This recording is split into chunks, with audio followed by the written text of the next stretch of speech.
Senator. Thank you, Madam Chair, and thank you so much for allowing me to sit in today. I appreciate it. Okay, so today, committee, we have a presentation from LPA. We have reviewing free lunch student counts used as the basis for at-risk funding from Heidi Zimmerman, and then we'll have another one here after Heidi is complete. Welcome, Heidi. Good afternoon. My name is Heidi Zimmerman. I'm a principal auditor at Legislative Post Audit, and I'm here to present the free lunch audit for some of you again. I'm sorry, especially research and revisers who I know have heard this multiple times. But so this audit is free lunch audit. We released this last summer. It is a one-question audit. That question is on page 2. It says the number of free lunch students used for at-risk funding accurately reflect the number of students who are eligible for the program. I'm going to give you a really short answer, and then I'm going to give you a very long answer. But the short answer is that the number of free lunch students used for determining at-risk funding appears to be significantly more than the number of students who may be eligible for the free lunch program. I'm going to start with just a little background, which is also on page 3. The National School Lunch Program is a federal program that reimburses school districts for meals that they serve to students. The United States Department of Agriculture administers the program. The USDA reimburses participating schools for each lunch that they serve. In exchange, schools must offer free and reduced price lunches to students who qualify.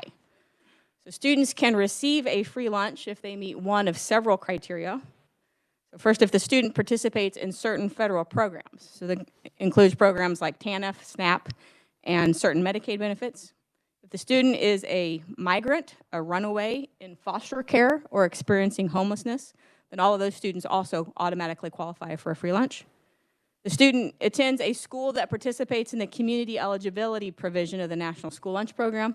I'm going to talk a lot more about that program here in a minute.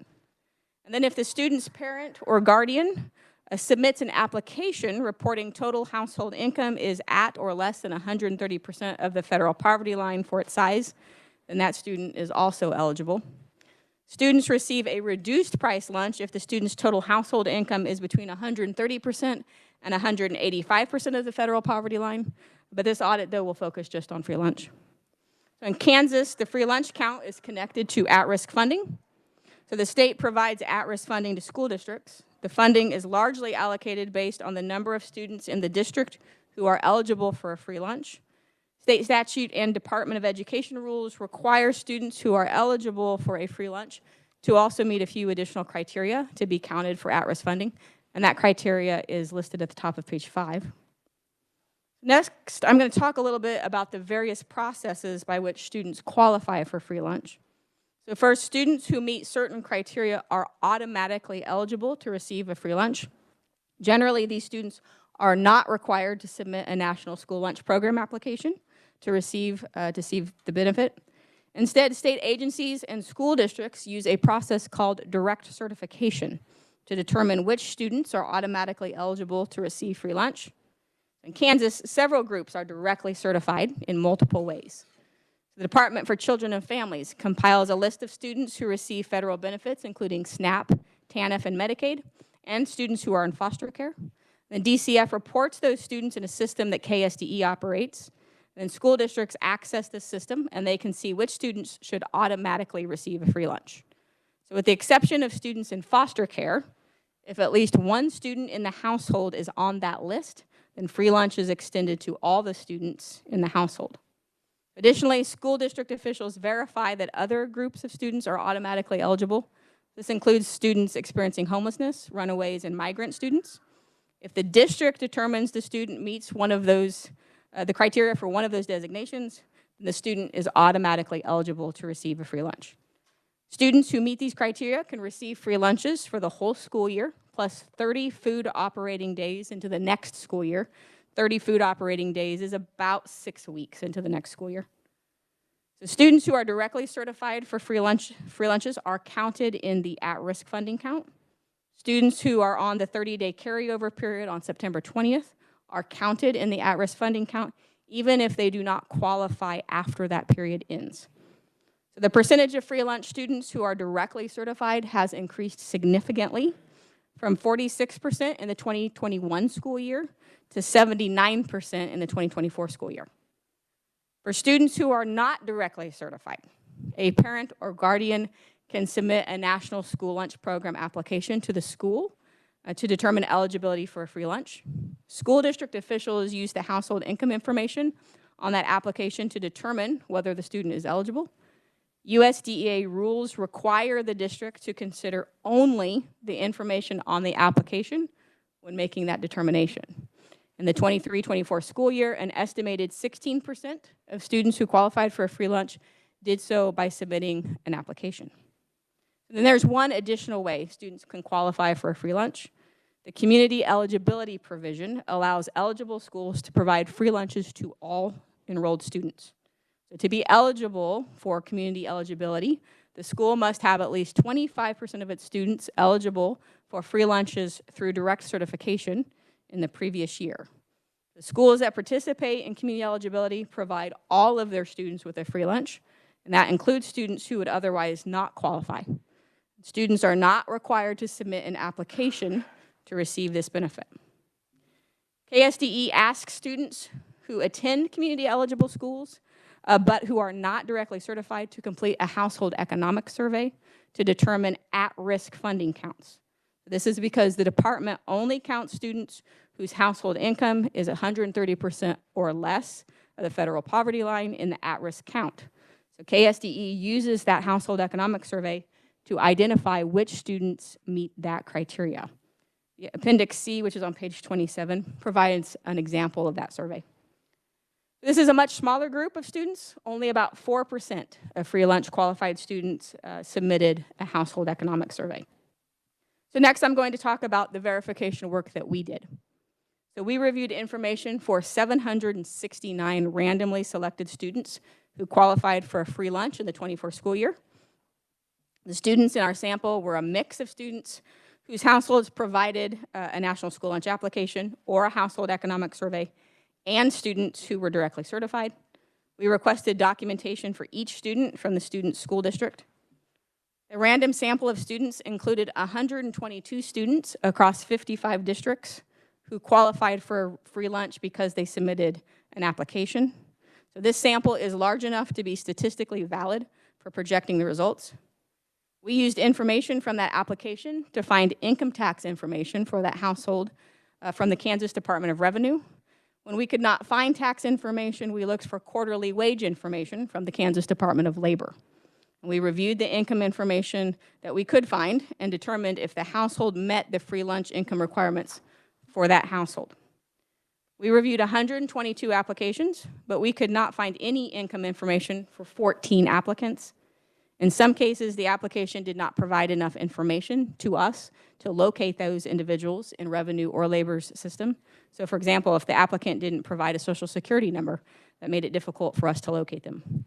In other cases, we did have enough information, but we still could not find the individual in either Revenue or Labor system. This could be because the individual did not submit a tax return or that they had an employer who did not properly submit wage information.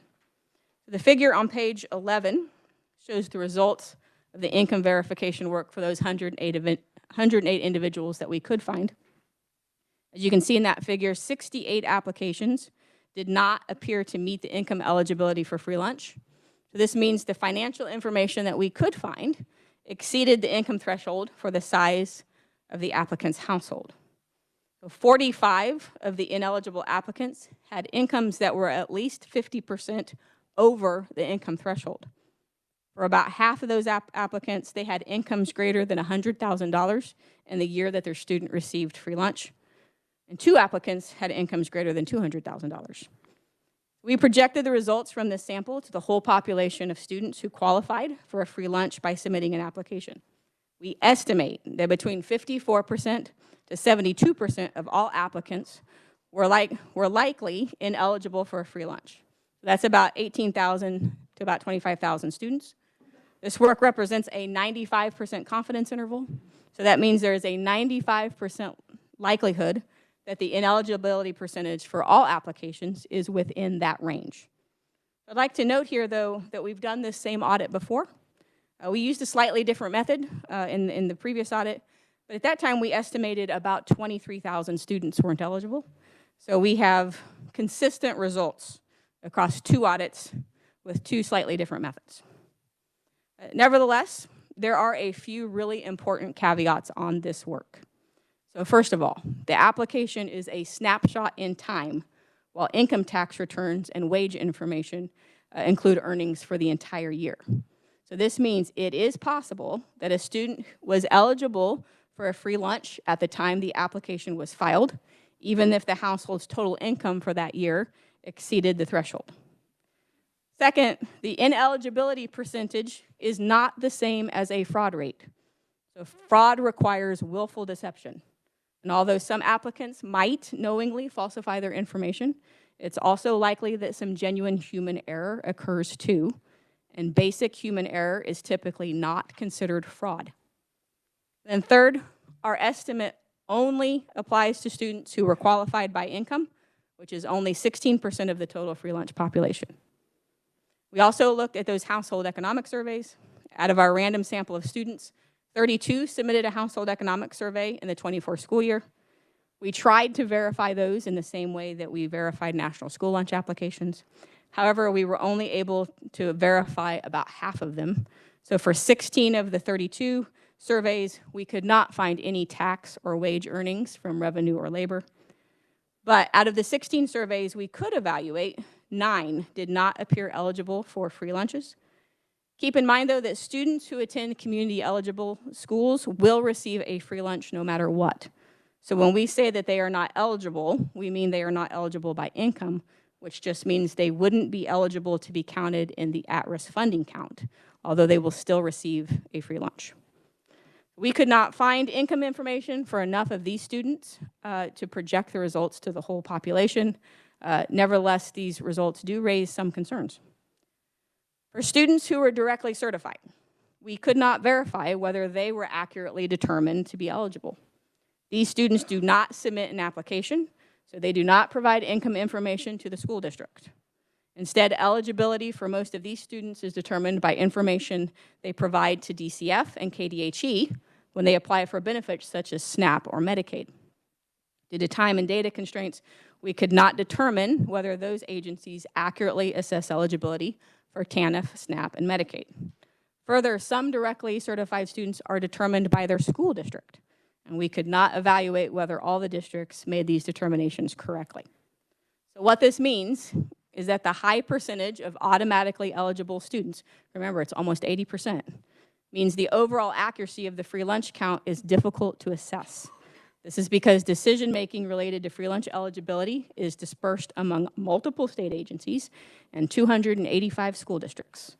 And ultimately, much of the accuracy of that free lunch count depends on whether or not those state agencies and all the school districts accurately approve individuals for their respective programs. The other analysis we did evaluating the free lunch count involved looking at the number of students who could be eligible for a free lunch but did not apply. So we're really just looking at the other side of the coin with this issue. I'm on page 14 with this. So we reviewed data from the U.S. Census Bureau's American Community Survey. We used data from the survey to estimate the number of Kansas public school students whose incomes were 130% or less of the federal poverty line. And we then backed out certain populations that we know did apply. So based on our work, we estimated up to 3,200 students who were likely eligible for a free lunch did not submit an application. So even though about 3,200 students may have been eligible for a free lunch but didn't apply, we did find many more students who qualified but likely were not eligible. So what that means is in the 24 school year, the state may have overpaid in at-risk funding. So after accounting for the 3,200 students who may have been eligible but didn't apply, the state likely overpaid by about $38 million to $53 million in the 24 school year. Now, we also looked at the districts and KSDE's verification efforts to try to understand why we saw some of the problems that we saw. We did find a few things. I'm on page 16. The school districts and KSDE are very limited in their ability to verify the accuracy of DCF's direct certification list. So DCF compiles a list of students who should be directly certified because they receive SNAP, TANF, Medicaid, or they're in foster care. And officials told us they do not, KSDE officials told us, they do not have the necessary information to verify that DCF compiled that list accurately. Additionally, there is nothing that the districts can do to ensure that DCF compiled that list accurately. Additionally, federal rules significantly limit school districts' ability to verify household income for students applying through a National School Lunch Program application. So per federal rule, when a family submits an application, school districts must make an initial determination of eligibility based solely on the information provided on that application. So generally, federal rules require districts to verify eligibility for a small percentage of the total approved applications. So the districts must verify either 3% of applications or 3,000 applications, whichever is less. In Kansas, it's mostly 3%. The district officials review supporting documentation like pay stubs to verify families' reported income. District staff review that documentation and determine if the student is still eligible. However, districts do not have any way of verifying that information outside of the documentation that the applicant provides. Additionally, although KSDE auditors review several aspects of the National School Lunch Program application, they also cannot independently verify the household income that parents report. This is because there is simply no system in place that would allow KSD auditors to take that action. Districts and KSD auditors also review the household economic survey, but again, they cannot independently verify the reported income. So to wrap up here, I've given you a lot of information, but here are some really important takeaways.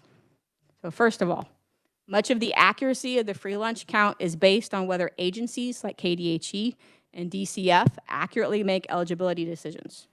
If there is fraud or other errors in determining eligibility for those programs, it is likely to have an impact on free lunch eligibility. Second, household income on the National School Lunch application is self-reported, and generally USDA does not permit the districts to verify more than the 3% of applications. Further, KSDE has no way to independently verify the income information on those applications. And programs that operate almost entirely on self-reported income with very few verification efforts are inherently at high risk of fraud, waste, and abuse. And then last, most of the risks that we identified are related to the rules that USDA has created for the National School Lunch Program. So KSDE and the school districts have very little ability to correct the problems that create the highest risks for this program. We did make one recommendation out of this audit, and that was for the legislature to consider how at-risk funding should be allocated, including whether it should continue to allocate it based on free lunch count. So that concludes my presentation. I'd be happy to answer any questions. Thank you, Heidi. Appreciate it. Committee, what questions do we have for Heidi?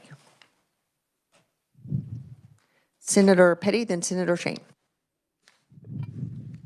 Thanks, Heidi, for this before, but I appreciate it. So a couple of questions. I know earlier on you mentioned that, and I did not make a direct note there, that this did not necessarily mean fraud. And yet, right before the end there, when you were talking about DCF and TANF and SNAP, you did use the word fraud. And so I'm questioning why. I mean, like, for example, with SNAP, that's a 30-some page application. So you're talking about information available. There's a lot of information that goes in that. So can you just explain why you would use that, talk about fraud there, when before you said this didn't equate to fraud? I believe the actual language is fraud or other errors. And so not all errors are fraud. Some errors can be purposeful and therefore be fraud, but basic human error is generally not considered fraud. And so if there is fraud or other errors in SNAP, TANF, or Medicaid and how the eligibility is determined for those programs, that very much could have an impact on the free lunch count. But it could be fraud or it could be other errors as well. But those are programs that do have lengthy applications that, unlike, as you were referring to, with the school districts, with their application form. The SNAP TANF application is 36 pages long and has over 200 questions. So we have recently done an audit on SNAP. There will be a TANF report coming shortly as well. But yes, those are lengthy applications. And that was my first, and then on page 15, at the bottom of the page, and maybe I should just read the paragraph again, but you said the state likely overpaid about 38 million to 53 million in 23-24 school year. Are you referring to the federal government? No, that is for the state based on what would be the at-risk funding overage. Okay, so you're referring there to the at-risk funding based on this, this study. And this is based on a 16% of the overall, so now we're talking about 16%, and yet 84% is the rest of the body of students that are receiving free lunch. So 16% submitted an application, and therefore we were able to review that application. About 4% submit that household economic survey. We were able to review those surveys, but there were so few of them, and we could find so few of them, we could not project it. And then direct certification is that other 79%. And for those, we really, because it's other agencies making the determination, in this audit, we were not able to review eligibility for those, for almost 80% of the population. So when we say, almost around 20-some thousand students are likely ineligible, that is only coming out of that 16%. We really don't know what's happening in the remainder.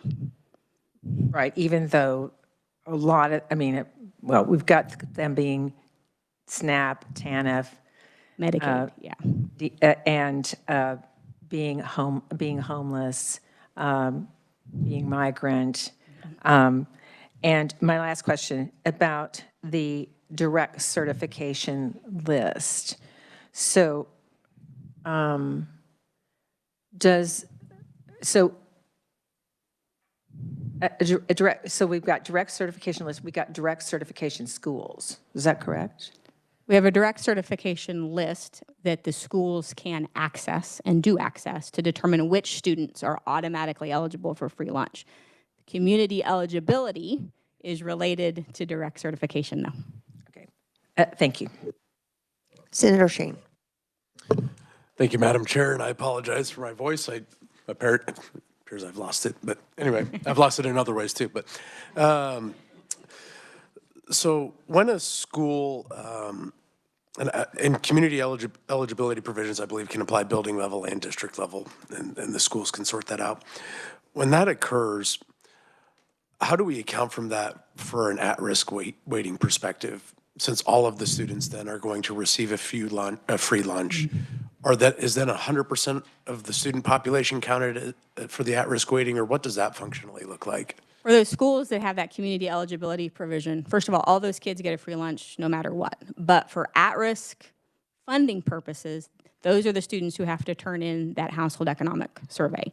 So if you're in a community eligible school and you are directly certified, that's fine. There's a direct cert list for that. But if you are not directly certified, you have to turn in a household economic survey. The Department of Education reviews that. If based on that, you are 130% less, if your household income is 130% or less of the poverty line, the federal poverty line, then you get counted for at-risk funding. If you are above that threshold, you do not get counted. And what goes into that household economic survey? Is that just a simple written attestation to income? Do they provide written evidence or submit a pay stub or a tax return? What does that look like? They don't have to provide any documentation, and it is pretty simple. We were able to squeeze it onto just a single page. So it asks for how many people in your household, because that matters, because that's the threshold is based on household size, and the income for all the people in your household. And I think you have to sign it. It says, I promise all the information on this application is true. And that's all that's on that survey. Okay. Thank you for that. I know I lost my train of thought on that. I might circle back on that line of thinking, and do we know, so I'm going to go back to the numbers of the number of direct certified students. From the 2020 to 2021 school year, there was 77,000 students who directly certified, And in 23, 24, that number more than doubled to 157,000. What happened under the Biden administration that the number of students that directly certified doubled? Medicaid became a directly certifiable program. Prior to that, it was TANF, SNAP, foster care, migrant, that group. But Medicaid had previously not been a program by which students could automatically be eligible. When that changed, that's, I think, the primary driver of why that number has increased so significantly in such a short amount of time. That certainly would make sense. I figured there had to be some sort of explanation on as to why that would happen. Okay, and is the household economic survey used for any other purpose outside of when there's a community eligibility provision by the schools? I don't believe that's used for anything else, but I think Dr. Harwood, who I believe is here, sitting way back in the corner trying to hide. He probably has an answer for that question, but I think this is the only purpose for that survey. Okay, thank you. Senator Hill. Thank you, Madam Chair. Thank you, Ms. Zimmerman, for your presentation. I know that you're not dealing with this and looking in this direction, but that variable is used for a number of statistical analysis in the department, the free and reduced lunch number.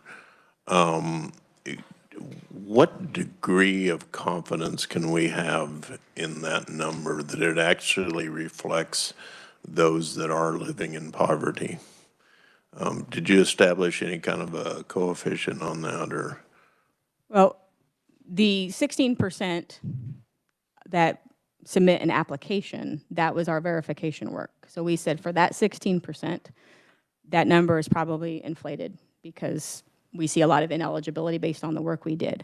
Again, the other 84%, we can't say what's really happening and how accurate that number is. And so we can talk about that 16%. That leaves a lot we just don't know about. And so we can say we see some red flags. We see a program that's set up in a way that makes fraud, waste, and abuse a little more likely, but we cannot put a number on the whole population. Okay, thank you. Well, and we do know from our work in government efficiency that the SNAP error rate has been as high as 12% in recent years. It's now down to just a little under 10. So we do know that that's a SNAP error rate. Senator Argabright. Thank you, Madam Chair. Thank you for the information. Throughout your findings, was there any findings that, because we have levels of federal and state bureaucracy and a lot of stuff coming and going at schools, was there any findings where you found that maybe the districts or the department didn't have the information on a requirement, or information changed and therefore it maybe altered a finding? Did you come across anything like that? In terms of information on the application and the findings of any of your findings, yeah. Was there, yes, because of the different levels that we're dealing with here. school districts, remember, they verify 3%, and only 3%, but 3% of the applications. And if a parent submits documentation, because they're selected as part of that 3%, and whatever they submit turns out that that student is in fact not eligible, then the school districts will report, no more free, revoke that free lunch. They do communicate that to the Department of Education as well. And so we do know that that does happen, that sometimes when parents submit that information, that it's just not, they in fact do not qualify. And that does happen some.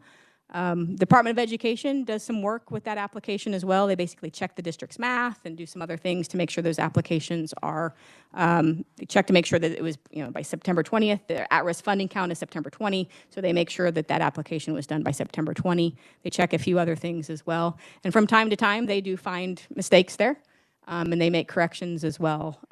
So, yeah, from time to time, there are some mistakes.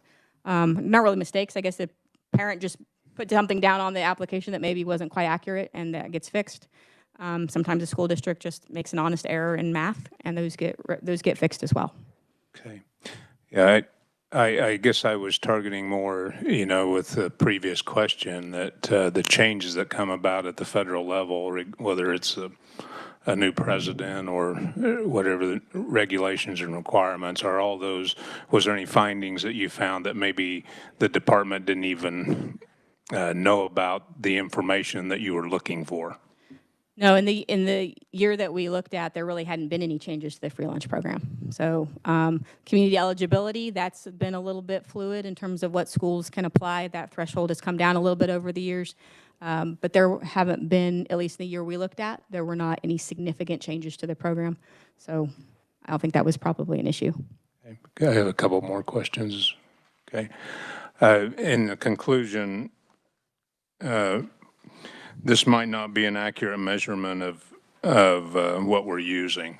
So with everything you looked at, what is? In this audit, we didn't look at other ways to measure maybe at-risk, all the possible ways that at-risk maybe, the metrics that at-risk maybe could be funded on. We didn't look at that in this audit, and we haven't looked at that in depth in a number of years now. And so I can't really speak to it, but there are states who do other things like census counts. And there are things sometimes school districts have mentioned. And so I think probably if some smart people put their heads together, there's probably other metrics that could be available that everyone could agree on. We just haven't audited it yet. And I know this wasn't the focus of your audit, but you kind of mentioned it at the conclusion, clear at the conclusion of it. School districts are required to basically do needs assessment on an individual level of every kid. And some of our kids don't qualify for funding, but they are desperately in need of services, at-risk services. In the school building, that's what they would refer it to as at-risk services.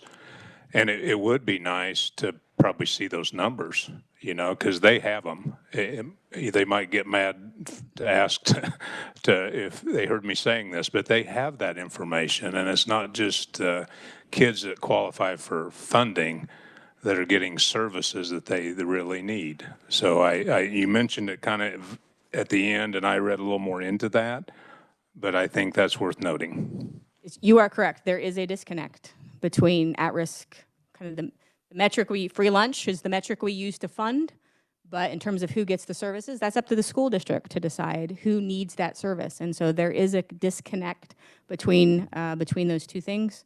The school districts, of course, they do know how many students get at-risk services and how many students they're getting funded for free lunch. I believe they report that information to the Department of Education as well. So yes, those numbers are known, but there is a disconnect. I believe several years ago, we did an audit that looked at the disconnect between that and looked at here's how many got funded for and here's how many students received services. I think we looked at 20 school districts, and most of them, not all of them, but most of them did serve more students than they received funding for. Senator Urquhart, did that conclude your questions? Okay. And we will end with Senator Starnes because we will need to get on to our next audit. Senator Starnes. Senator Starnes, because Senator Shane has had a go at this, so we're going to let you ask your question, sir. Okay. Yes. Yeah, thank you. Nice to put me in my place. But I guess just a question, too, with accuracy.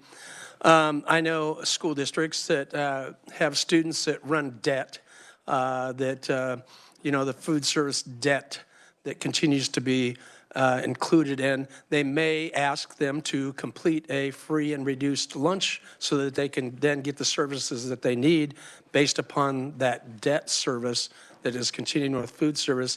Do you think that helps, or not helps, but some of the issues with accuracy of those that don't qualify then? They're, quote, asked to fill out or to consider filling out a free and reduced form because you're not paying your debt, and then turn around and don't qualify.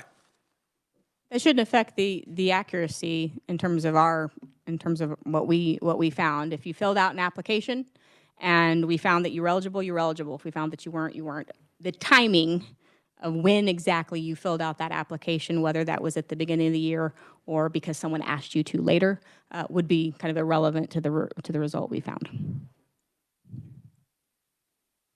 Thank you, Heidi, appreciate it. And we do have another audit presentation on evaluating access controls of school district accounting systems. I hope I get your name right. Maury Exline. It's actually pretty good. My name's Maury. So thank you so much for having me today. I also have a loss to my voice that is slowly crawling back to me, so I apologize for that. So I supervised an audit on evaluating access controls of school district accounting systems that was released in September of 2025. And this answered the question on, do selected school districts accounting systems have adequate access security controls? Let's start with a little bit of background here, and then I'll get into our answer for that question. So first on our background, there are accounting systems for each school district that record and track school districts' financial transactions. So these are the K-12 funding that's used for staff salaries, benefits, operational expenses, and any costs for students and staff. School districts are regularly audited by certified public accountants as well as KSDE, but these audits verify whether school districts were legally compliant with accounting standards. So, using the correct accounts, that the invoices and the receipts match, and they do not focus on IT security controls like our audit focused on. So each school district is responsible for ensuring that their accounting systems have proper controls to safeguard their financial information. So these include things like preventing unauthorized access and limiting access on a need-to-know basis. Inadequate accounting system access controls leave school districts vulnerable to things like phishing scams, ransomware attacks, and fraud. So there are no IT security control requirements for school districts in law or regulation. So in order to do our audit, we did compile a list of best practices from a set of IT security and accounting best practices to evaluate school districts in this audit. So these came from both state and national resources. Most of the controls that we identified are required for Kansas's state agencies.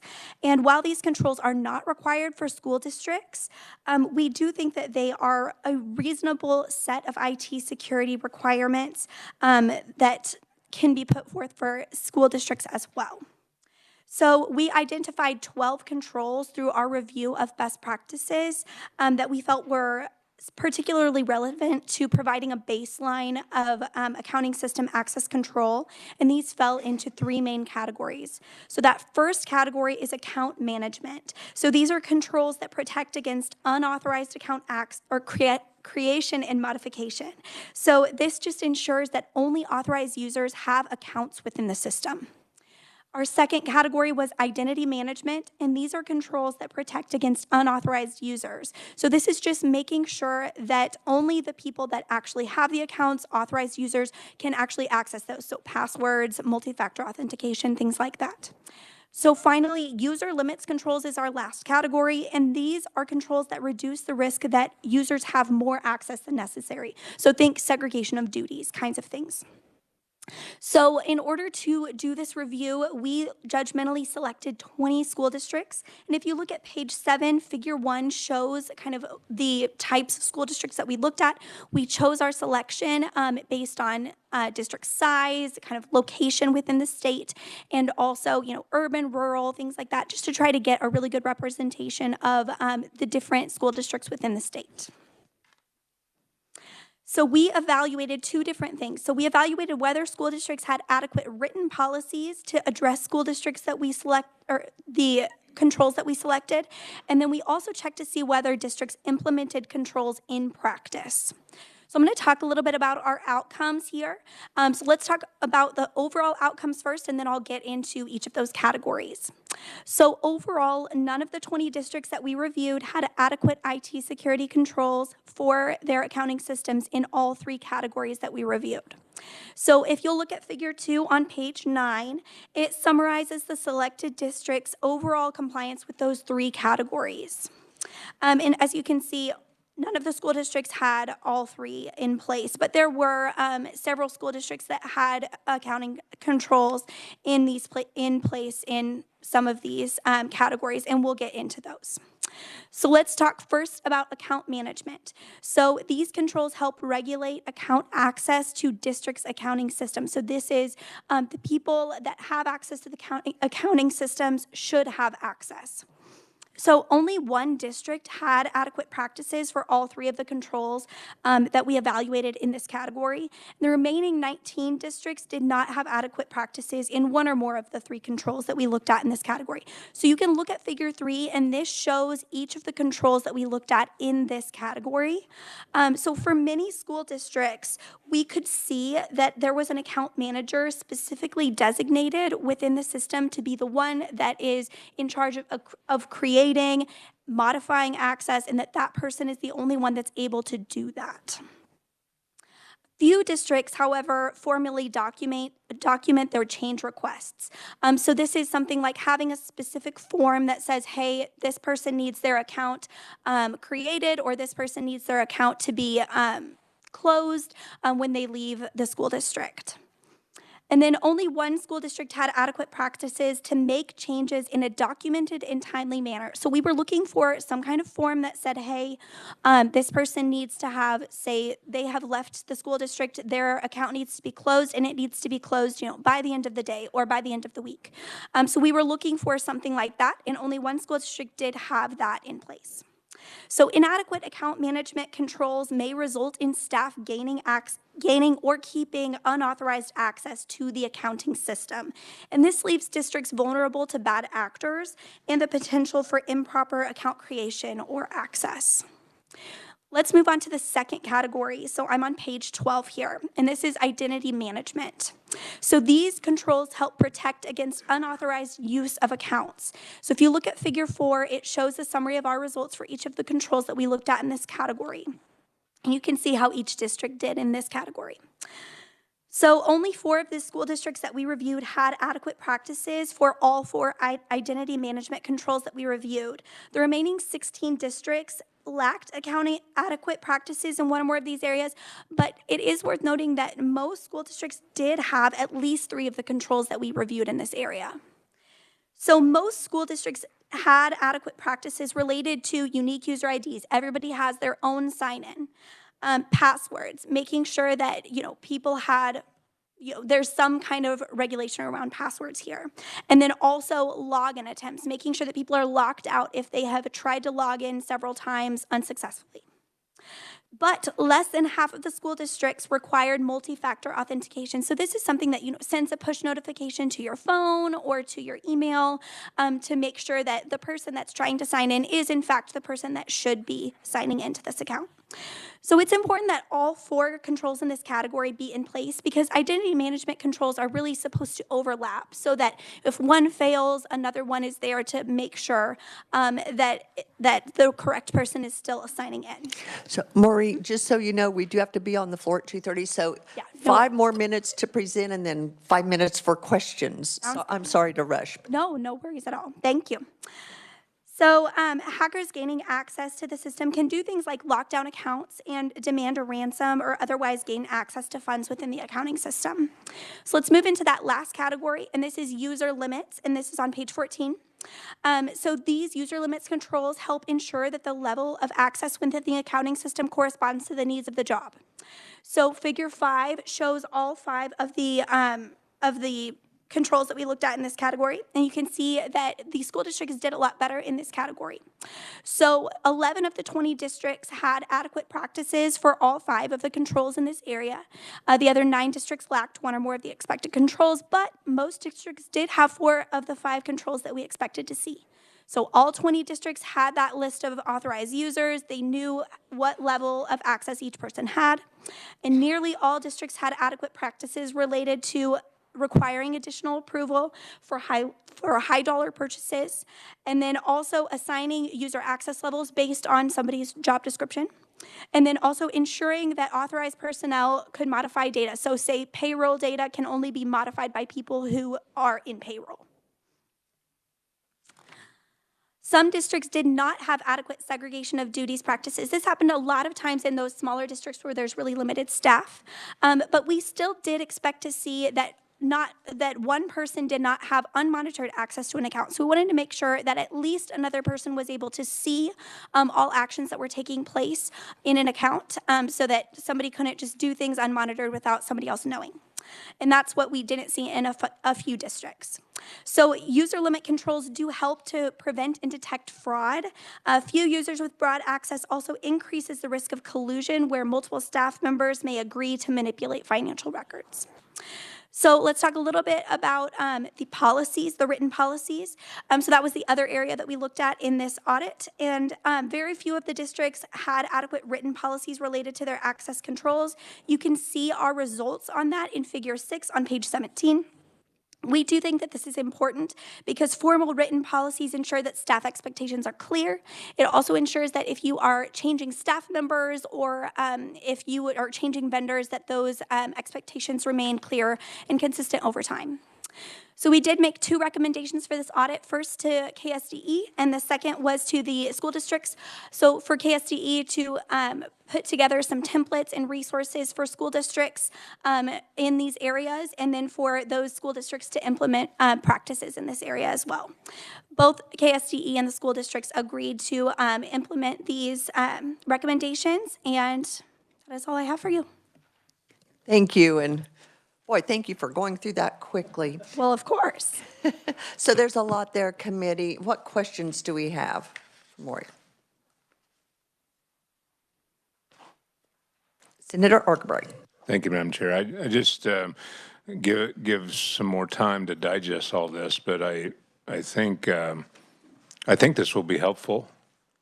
You know, there may be some things that needed to be added. When you said you had to come up with 12 controls, I mean, I think there's some benefit to this and some conversations to this. Thank you. Thank you.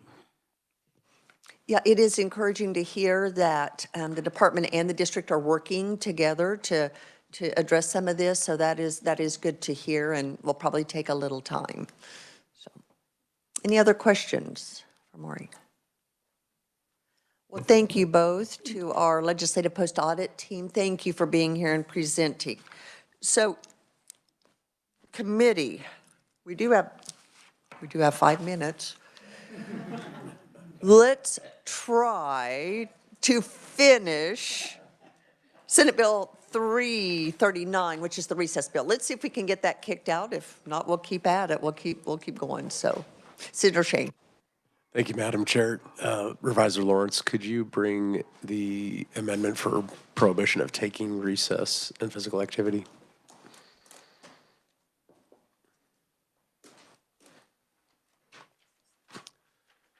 Committee, while this is being distributed, I think we heard from Senator Starnes a lot of interest in trying to ensure that recess and physical activity can't be taken for disciplinary reasons. So this amendment was drafted to do that. You'll see that instead of the word recess, it uses the word physical activity. Thank you, Senator. Thanks. And so with the goal of saying you're not going to take a student's physical activity as part of disciplinary action. That's what the amendment will accomplish. Questions? Seeing none, would you like to move your amendment? And I'll move my amendment. We have a second. Seconded by Senator Murphy. Further discussion? Seeing none, all in favor, say aye. Aye. Opposed, no. Amendment is put on. So, Senator Shane. Thank you, Madam Chair. One more amendment, and then I promise I'm done. So this amendment, we know that this is of national interest, bringing back the conversation around what used to be called the presidential fitness test. At one point in time, the state of Kansas had some version of the presidential fitness test. This amendment would add, in addition to the changes that Senate Bill 339 would have as amended, would create a reinstatement of the Kansas State Fitness Test. So I think, given national dialogue, it's important for this committee to discuss this potential item. So with that, I'll allow you to read the amendment, and happy to answer any questions.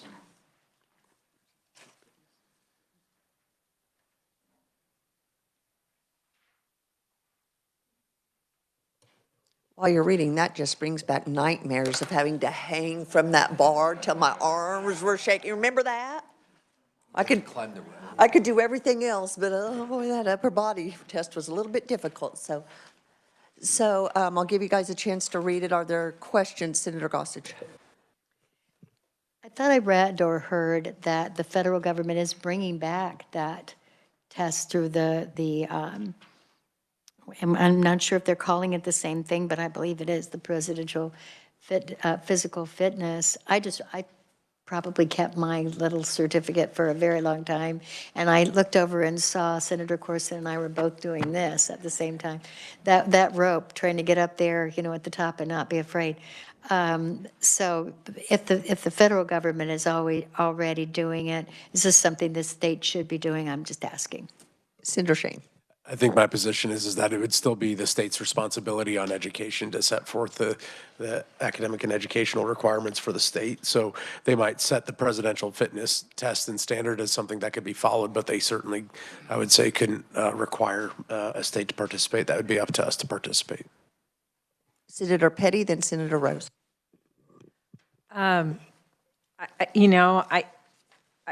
We have our State Board of Education has standards within the curriculum that's used across the state, and I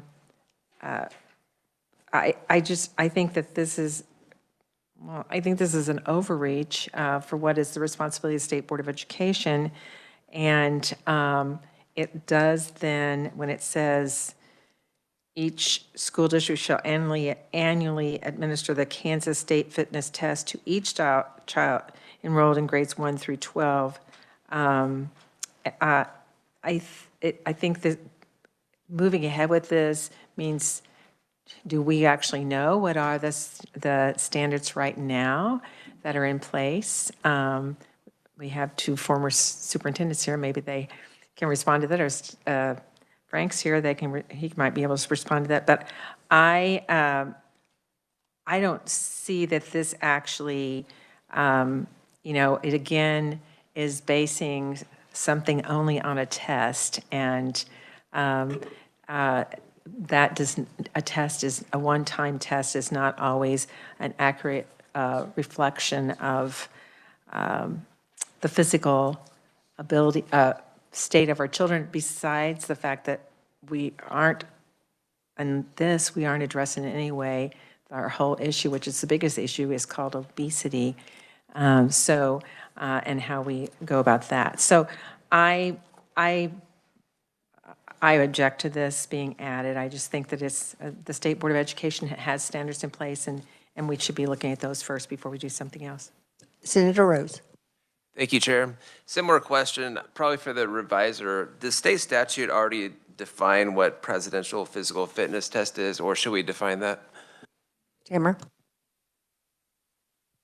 Thank you, Madam Chair. If you'll give me a minute, I'll have to look that up. Are there any other questions while we wait for the reviser? While we're waiting, do you want to go ahead and make your motion and as we wait? I will, and then with the chair's permission, I would say maybe we conceptually, to Senator Rose's question, the presidential physical fitness test, maybe conceptually we include that, and then we refine what that definition might look like based off of what the reviser learns. But with that, I would move my amendment. For the motion, do we have a second? Seconded by Senator Rose. Any further discussion? Seeing none, all in favor, say aye. Opposed, no? Motion carries. Are there any other amendments? Discussion? Seeing none, I'll entertain a motion to, I'm sorry, Tamara. I thought you were pointing over to that side. Tamara, yes. Thank you, Madam Chair. We do not currently have a definition of presidential physical fitness test in statute. Okay, thank you. I'll entertain a motion to move out this bill. Senator Shane. Thank you, Madam Chair. I move that this committee pass Senate Bill 339 as amended favorably for passage. You've heard the motion. We have a second by Senator Starnes. Any further discussion? Seeing none, all in favor, say aye. Aye. Opposed, no? No. Motion carries. Committee, we are adjourned for today. We do have 2 hearings on Monday, and then our next bill that we will work, so if you have amendments, please get them to Tamara, is the foreign exchange bill that we heard recently. So have a great weekend. With that, we're adjourned.